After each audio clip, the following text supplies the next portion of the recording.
Buenos días a todos. Hoy lunes, día 11, empieza la fase 1 de confinamiento. Esto significa que igual, con un poco de suerte, a final de este mes de mayo o principios de junio, los que tenéis que recuperaremos en el colegio, lo cual va a ser una satisfacción para todos. Bueno, hoy voy a terminar el tema de detectores de proximidad, la tercera parte. Nos habíamos quedado aquí en los de ultrasonidos, porque habíamos visto ya los inductivos y los capacitivos. Y estos de ultrasonidos, creo recordar que los dimos en clase, pero no sé si este año los di o no los di. Bueno, de todas formas, es muy sencillo. Basa su funcionamiento en el rebote de las ondas sonoras sobre los objetos que detectan. Entonces, en este caso, aquí hay un emisor de ondas sonoras en el espectro de ultrasonidos no audibles.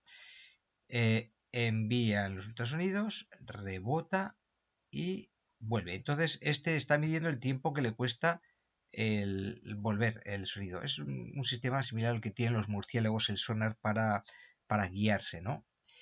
De hecho, estos ultrasonidos también se llama sonar. Claro, el emisor y el receptor podrían estar en el mismo cuerpo, que es lo normal, o podrían estar en cuerpos, en contenedores separados, similares a los de barrera. En algunos casos se dan esto de tener el emisor y el receptor en cuerpos separados y son ultrasonidos de barrera. Bueno, aquí tenemos unas fotografías de unos ultrasonidos, en este caso, tanto emisor como receptor están en el mismo cuerpo. Bien, entonces todos estos ultrasonidos, todos estos detectores, tienen estos parámetros básicos y característicos, y es que tienen todos ellos un alcance máximo, pero luego se ve reducido por distintos factores, con lo cual tiene un alcance de trabajo. Claro, el alcance de trabajo en este caso también está acotado por debajo con un mínimo, porque se puede ajustar ese mínimo y luego sobre todo tiene una zona ciega. Porque claro, esto tiene que emitir, rebotar el sonido y volver. Entonces la electrónica es muy rápida, pero no tanto, el sonido también lo es. Entonces, si está muy cercano, no le da tiempo a cambiar de modo emisor a modo receptor. Entonces todo esto tiene una zona ciega. Y luego aquí se puede ajustar el alcance de trabajo, se ajusta el alcance de trabajo, porque estos se pueden parametrizar todos ellos y ajustar dónde quieres el objeto. Entonces, si el objeto pasa por aquí, pues no te lo detecta. Y si pasa por aquí, pues tampoco, porque tú ajustas que lo quieres justamente aquí, ¿vale? Para ello hay distintos sistemas, hay microswitch, hay botones, se pueden configurar algunos incluso por ordenador comunicándose con el ordenador. En fin, todos estos sensores además son sensores bastante caros, mucho más caros que los inductivos, los capacitivos o los fotoeléctricos. Pero tienen sus ventajas, porque te detectan con fiabilidad a qué distancia está el objeto. Bien, y luego aparte tienen bastante más alcance que un inductivo o un capacitivo. Bien, todo esto aquí ya lo he dicho. Vamos a ver, cuestiones que tenemos que conocer en estos detectores. Claro, el tamaño de los objetos tiene que ser suficientemente grande como para que reboten en ello las ondas. Un mosquito, difícilmente en el mosquito va a rebotar las ondas. Entonces ya tenemos una limitación. Luego hay otro problema, según qué tipo de materiales no los detectan. Es decir, van a detectar bien pues sólidos, líquidos, granulados, pero pueden tener problemas con materiales absorbentes del sonido, tal como aislantes, telas gruesas, cortinas, moquetas, espumas, sobre todo espumas, ¿verdad? Y luego más cosas. Bueno, tiene sus ventajas. Pueden detectar objetos transparentes, cosa que los fotoeléctricos no. O reflectantes o intensamente negros, cosa que los fotoeléctricos, los de proximidad, los que son intensamente negros, no te los detectan. Más cosas. Son lentos, no admiten una gran cadencia, así como los inductivos o los capacitivos pueden aceptar miles de ciclos por segundo, pues cientos nada más ciclos por segundo. Bueno, que ya vale. Es una tecnología bastante más cara que el resto. Y luego pues tienen otros problemas, como por ejemplo que las ondas, pues claro, se desvían a superficies inclinadas, entonces nosotros emitimos las ondas, pueden rebotar en una dirección no deseada y no llegar nunca a recibirlas. O incluso también a veces puede ocurrir que, y esto es muy habitual y es uno de los grandes problemas, que un detector de ultrasonido está recibiendo las ondas de otro distinto. Para esto lo que se suele hacer es, si tú tienes 4, 5 o 10 detectores de ultrasonido en una máquina, en un entorno, en vez de que emitan todos a la vez, pues se le da tiempos. Ahora emites tú, ahora tú, ahora tú, ahora tú. De tal manera que cuando se recoge un rebote se sabe exactamente que ese rebote es del que está emitiendo en ese momento. Así que no hay falsas detecciones en ese sentido. Y bueno, pues tiene otras ventajas, como decía, y es que nos puede dar en formato digital o analógico, ya lo veremos, la distancia exacta a la que se encuentra el objeto. ¿Vale? Bueno, en cuanto a los de ultrasonidos podríamos hablar bastante más, pero yo creo que así a grandes rasgos es suficiente. Ahora vamos a lo más interesante, lo verdaderamente importante de todos los detectores. Hemos visto tecnología fotoeléctrica, inductiva, capacitiva, ultrasonidos, puede haber otra, pero todos ellos, lo importante de ellos es cómo se conectan. Y aquí voy a hacer una pausa porque tengo que explicaros... Bueno, primero, perdón. La pausa la hago luego. Veréis, ¿cómo se conexionan? Bueno, básicamente los detectores de estos de proximidad, pues la salida puede ser de dos tipos. O bien te da una señal continua que te aporta una información de dónde está el objeto, ¿vale? O bien te da una salida digital todo o nada, ¿eh? ¿Se activa o no se activa? ¿Vale? En cuanto a la señal continua, la forma de darlo, pues puede ser directamente en código binario, ¿eh? Normalmente con código binario, o una salida analógica, es decir, que te va a dar un valor de una corriente, un valor de una tensión proporcional a esa distancia a la que se encuentra el objeto. Por ejemplo, imaginemos que un objeto se encuentra a 10 metros y está regulado entre 0 y 10 metros. Pues 10 metros equivaldría a 10 voltios y 0 voltios a 0 metros. ¿eh? Si estuviese a 5 metros te daría 5 voltios. Es fácil de entender, ¿no? O sea, la tensión que te da es proporcional a la distancia. De esa manera te da la información. Pero claro, ¿qué inconveniente tiene esto?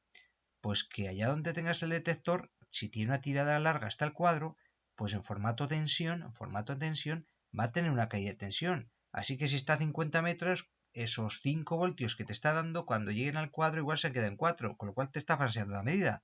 Es un problema grande. Así que hace tiempo que se decidió cambiar, y esto es lo más normal, las salidas de este tipo de detectores, de sensores que están a cierta longitud, pues en vez de que te lo dé en un formato proporcional a la tensión, que te dé un formato proporcional a la intensidad. Y ellos se apañan para que esos detectores te suministran una intensidad que es proporcional a la distancia a la que se encuentra el objeto. ¿Vale? En este caso, volviendo al mismo ejemplo anterior, que un detector de 0 a 10 metros, si se encontrase si nos diese una señal de 12 miliamperios, 4 es el 0, 20 es el 10, pues 12 miliamperios estaría a 5 metros. ¿eh? ¿Y qué ventaja tiene esto? Pues que aunque se encuentre a mucha distancia, el detector, aunque estuviese a 100 metros, cuando llega al cuadro de control, como la intensidad no cae por el camino, porque lo que cae es la tensión, esa intensidad, mediante una resistencia SUN, la convertimos en tensión allí mismo en el cuadro y medimos la tensión que llega al cuadro. ¿Vale? Esto es una ventaja que el formato le dé en intensidad. Bueno, esto no solamente vale para los sensores, hay un sinfín de dispositivos eléctricos que te dan la información en estos formatos. Es un formato estandarizado, 420 mA o 0,10 voltios. Por ejemplo, termostatos. Muchos termostatos te dan una salida analógica en formato 420 mA. Algunos de ellos incluso puedes elegir si quieres 420 mA o 0,10 voltios. ¿Vale? Bueno, creo que esto está todo dicho. Ahora sí es cuando, antes de pasar al siguiente apartado, voy a explicar una pequeña cosa que tenéis necesidad de repasar. Bien, aquí tengo un programa de simulación muy sencillito, pero muy chulo, de simulación de circuitos electrónicos. Y antes de seguir con las salidas de los conexionados de los detectores, es muy importante refrescar cómo funciona un transistor, porque todos estos detectores bueno, todos no, los hay de 2 hilos, ya lo veremos, pero la mayor parte de estos detectores tienen salida a transistor. Entonces aquí tengo los Brick Spar y vamos a hacer un circuito muy rápidamente, un circuito en el que vamos a poner una fuente de alimentación. Vamos a poner unos transistores. Transistor NPN o transistor PNP. Fijaros la diferencia entre NPN y PNP. A ver, ¿cuál es NPN y cuál es PNP? Pues este es PNP. ¿Por qué es PNP? Porque pincha, ¿veis que pincha? Y este es NPN. ¿Por qué es NPN? Porque no pincha. NPN, no pincha y pincha. Bueno, normalmente siempre los que se suelen usar son los NPN, los transistores NPN. Así que voy a colocar aquí mi transistor NPN. A ver, eso es. Voy a poner la carga. ¿Qué carga le voy a poner? Pues le voy a poner de carga un relé. Un relé que está en los relés, creo que aquí.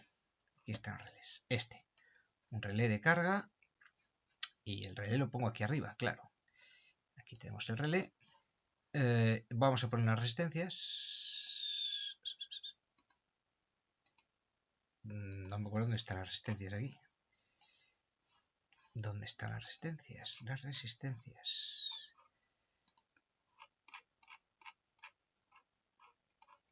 Voy a paralizar. Voy a hacer una cosa. Voy a darle el pause. Lo voy a hacer todo el esquema y luego seguimos. Bueno, ya lo tengo aquí montado, ¿vale? Y lo que he montado básicamente es un transistor NPN, que sabéis, los transistores tienen colector, emisor y base. Cuando yo le inyecto una pequeña corriente por la base, este transistor entrará en conmutación y dejará pasar entre el colector y el emisor. En este tipo de montaje, el emisor es en emisor común, que se llama el montaje en el emisor común, que es decir, la patita de la flecha, el emisor, va directamente al negativo en este caso.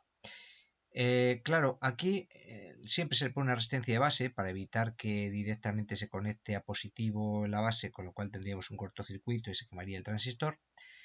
Y aquí tenemos, en este caso, un LDR, un detector foto, una resistencia variable con la intensidad luminosa, con la luz. De tal manera que cuando va aumentando la luz, va pasando corriente, la resistencia va disminuyendo, como va disminuyendo la resistencia, va dejando pasar más corriente, llegará un momento en que pase tal corriente que el transistor conmutará, dejará pasar corriente por aquí, se activará el relé, como veis este relé, y este relé, cuando se active, lucirá la luz, ¿vale? Claro, es un poco absurdo que cuanto más luz haga, ¿veis que va haciendo luz, y ya, ¡pum! ¿Vale? ¿Veis? Se hace de día completamente, en ese momento que se hace de día, el transistor conmuta, cierra el relé y luce. Claro, es un poco absurdo que realmente sucede esto, es decir, que luzca de día. Así que voy a hacer una pequeña cosa. Voy a ver. Aquí está. Voy a coger. Bueno, necesitaba hacer esto en realidad. Si nada más necesitaba hacer esto. Quitar aquí y poner ahí. Ahora le vuelvo a dar otra vez. Ahí está. Ahora, resulta que de noche luce. Pero de día, cuando se hace de día, se apaga la luz. Vale. Claro. ¿Para qué sirve este potenciómetro que tiene aquí abajo? Con este potenciómetro nosotros podemos regular la intensidad a la que queremos que dispare, robándole más o menos intensidad a la base del transistor. Llega un momento en que, a ver, esto habría luego que calibrarlo, claro. A ver, mira, ahí se apaga, pero ahí se enciende, ¿ves? Con esto regulo yo a qué intensidad luminosa quiero que dispare. Bueno, pero lo que estamos básicamente es el funcionamiento del transistor. Así que llegamos a la conclusión de que un transistor, cuando le metemos una intensidad por su base, conmuta lo que hay entre colector y emisor. Bien, hay dos tipos, como hemos dicho, los PNP. Los NPN. Este es un NPN y el común va aquí a 0 voltios. Claro, nosotros si ahora hacemos la comparación con nuestros esquemas de mando de automatismos, los contactores, ¿verdad que los contactores se ponen a la parte de abajo y no a la parte de arriba, las bobinas? Es decir, la bobina del contactor tendría que estar aquí y directamente el lado es llevado a común, cosa que aquí lo tenemos a la parte de arriba directamente llevado a positivo. Esto no nos cuadra mucho, ¿verdad que no? Bueno, Pues continuando con el tema, ahora, una vez repasado cómo funcionaban los NPN y los PNP, vemos que los detectores de proximidad finalmente la salida es todo o nada son o bien por contactos mecánicos, muy rara vez, hay algunas por contactos mecánicos pero muy poquitos, o bien por componentes de estado sólido como son los diodos y los transistores. Cuando se habla de la terminología esta de estado sólido significa que son componentes electrónicos que hacen las funciones de contactos abiertos y cerrados, pero mediante la tecnología del silicio, el estado sólido. ¿Vale? Las conexiones típicas de estos sensores son o bien a dos hilos, Hay bastantes tipos de sensores que son a dos hilos porque son muy cómodos los sensores a dos hilos, los detectores a dos hilos. Simplemente es tan sencillo como tú conectas en serie a la carga o al relé que tú quieres manejar, lo conectas el sensor y cuando detecta directamente deja pasar la corriente hacia el relé y se activa el relé. Suelen ser multitensión, es decir, pueden funcionar tanto en corriente continua como en corriente alterna y en un amplio rango de valores. Puede funcionar entre los que tenemos en el taller, funcionan, me parece, creo recordar, entre los 15 voltios y los 250 voltios, tanto corriente continua y corriente alterna, ¿vale? Esto es muy sencillo, porque al final los de dos hilos se conectan en serie con la carga y es igual que un interruptor mecánico, final de carrera. Pueden ser normalmente abiertos o normalmente cerrados. Bueno, sí que hay bastantes de estos, pero lo normal es que los detectores de proximidad funcionen a tres hilos. ¿Qué significa tres hilos? Significa, y aquí tenemos, que internamente llevan lo que hemos visto antes, un transistor. Y ese transistor, si fuese como el que hemos visto, el transistor que hemos visto era NPN, pues el positivo le llegaba por aquí, el negativo le llegaba por aquí, que era el emisor iba negativo, y la carga al relé, aquel que controlaba la luz, la teníamos arriba, NPN. Claro, estos se emplean poco los NPN, se emplean muy poquitos. Lo normal es emplear los PNP. ¿Por qué los PNP? Porque si os dais cuenta de esta manera, la carga la tenemos abajo. Abajo la tenemos, igual que nuestros esquemas de automatismos, los relés. Entonces, siempre estos suelen llevar tres hilos. Bueno, los hay de tres hilos, los hay de cuatro y los hay de cinco. Lo normal es de tres hilos. Entonces, estos de tres hilos se alimentan siempre entre positivo y negativo, tienen que ser de corriente continua, siempre corriente continua estos. Claro, aquí una cosa importante. En el ámbito industrial, el positivo y el negativo no son rojo y negro, no. Eso solamente es en electrónica. En el ámbito industrial, el positivo siempre se identifica con el color marrón y el negativo con el color azul. Así que cuando veáis un marrón y un azul en corriente continua, este es el positivo y ese es el negativo. Y entonces tiene la alimentación entre marrón y azul y el retorno lo tiene en negro. Y el retorno es el que llevamos al contactor o al relé. ¿De acuerdo? Y si fuese un NPN, que como digo no vamos a emplear NPNs, pues la alimentación igual, marrón y azul, y el retorno también igual, solo que ahora habría que colocar la bobina entre más y el retorno. Vale, bueno. Además hay que llevar mucho cuidado, porque una conexión equivocada de estos aparatos podría quemar el aparato, que suelen tener una protección interna, pero no suele ser muy fiable y muchas veces cascan. Ya me han roto alguno por haberlo conectado mal. ¿Vale? En este caso, como no lo vamos a conectar este año al menos, el año que viene sí que lo conectaremos ya que no lo hemos hecho este año, pues bueno, este año no se va a romper ninguno. El que rompe, ya sabéis, paga. También los hay de 4 hilos, que son similares, solo que tienen no solamente un black, un color negro de salida, sino que tienen también un white, un blanco. ¿Para qué? Porque uno de ellos es el contacto normalmente abierto y el otro el contacto normalmente cerrado. ¿Vale? Yo la simbología que voy a emplear siempre, independientemente si es inductivo, capacitivo, fotoeléctrico, lo que sea, vamos a emplear siempre esta simbología de detector de proximidad en general. Y si es PNP, pues ponemos PNP, y si es NPN, NPN. Este me gusta, esta simbología me gusta. ¿Qué queremos especificar más? Bueno, pues le ponemos una bobina diciendo que es inductivo, o le ponemos un condensador diciendo que es capacitivo, o ese tipo de cosas, ¿vale?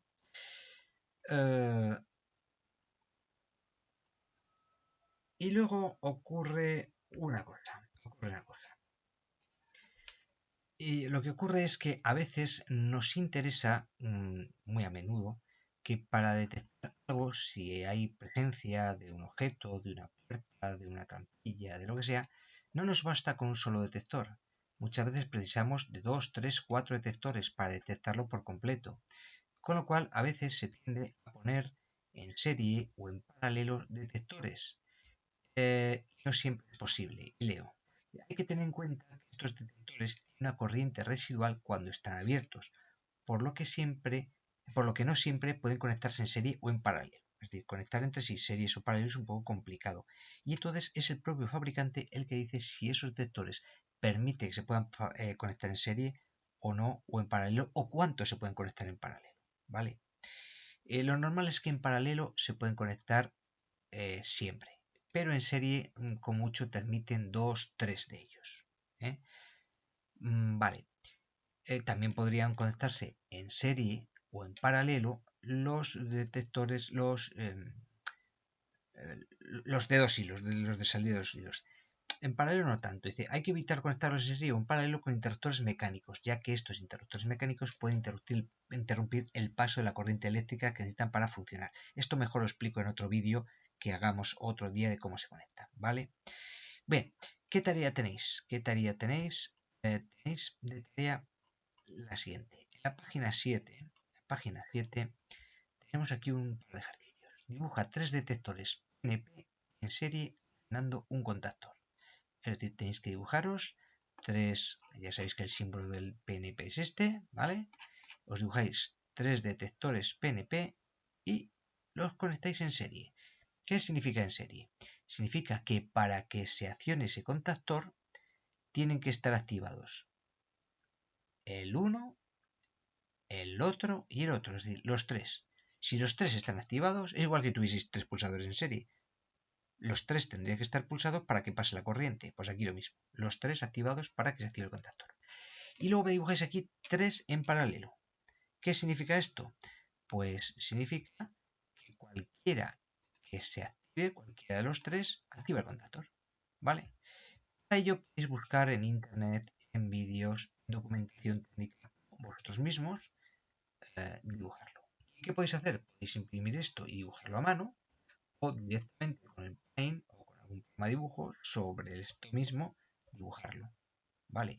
O incluso alguno, si encuentra una cosa convincente con el mismo tipo de simbología que empleo yo en internet y me lo pega, pues también le vale, ¿vale? Esa es la tarea que tenéis para el jueves, que es la siguiente clase. No obstante, y antes de irme, bien deciros una cosa, antes de terminar el tema. Claro, estos detectores de proximidad normalmente, ya todos estos detectores, pues tienen, o bien directamente sale el cable, o bien tienen ya este tipo de conector, suele ser del DIN de métrica 12, un conector para enchufar rápidamente y cambiar rápidamente el montaje, ¿no?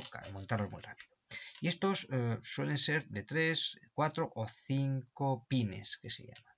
En el pin 1 irá siempre el marrón, en el pin 2 irá el white blanco si existiese, en el pin 3 irá el azul siempre y en el pin 4 el black, el negro. Vale, esta terminología de BU, BK, BN, WH pues está muy extendida y significa pues eso, marrón, azul, negro y blanco. ¿De acuerdo?